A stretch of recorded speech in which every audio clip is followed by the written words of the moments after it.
Hello, this is Anna McGovern, Chief Presenter of Vox Popular, and I'm here with Richard, who is a speaker at Tommy Robinson's rally today and a former parliamentary candidate of Reform. How are you doing today? I'm very well, thanks. How are you? I'm doing good, thank you. So you've just finished doing a speech on the stage.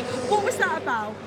Well, firstly, I just want to say that was terrifying, absolutely terrifying. But basically, I just wanted to speak about my experience with Reform because when I started with Reform, I didn't know anything about Tommy Robinson, and I just knew what the media said of him, that he was a racist and whatever. And when people were approaching me in the general election and asking me if I supported Tommy, I said no, because I don't support racists. But then enough people approached me that I thought, I've got to dig into this because there's a lot of people supporting this guy. So I found out, obviously, that Tommy is not a racist. I watched his documentaries, I saw what he was doing, and I felt the need to do a video to apologise to him, which I didn't expect him to actually see, but he did, and he shared it. And Reform then responded by kicking me out of the party and removing me as a spokesperson for Stourbridge. Oh.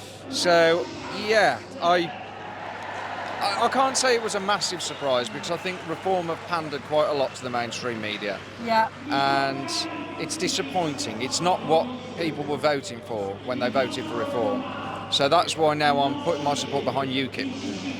Because UKIP has been very vocal in their support of Tommy Robinson. But what I found quite interesting is that there's a lot of Reform members and people that even stood as councillors as well who were all backing Tommy. Yeah. And yet Reform are very quiet about the Tommy Robinson movement, people's concerns as well. I think that's a big part of why they actually come behind Tommy Robinson. Why do you think that is with Reform? Well, I'm starting to become of the opinion that Reform are controlled opposition.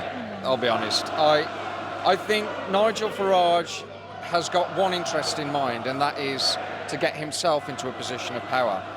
I think his ultimate goal is to merge the Conservatives and Reform under one banner, take control of that, and he thinks he can become Prime Minister that way. And I don't think his true motives are the British people. I don't think he cares about that. I think he cares about himself. He wants to become mainstream, and he thinks that by pandering to the mainstream media and by avoiding the tough topics like Tommy Robinson, that he can gain popular support and maybe keep the media off his back a little bit.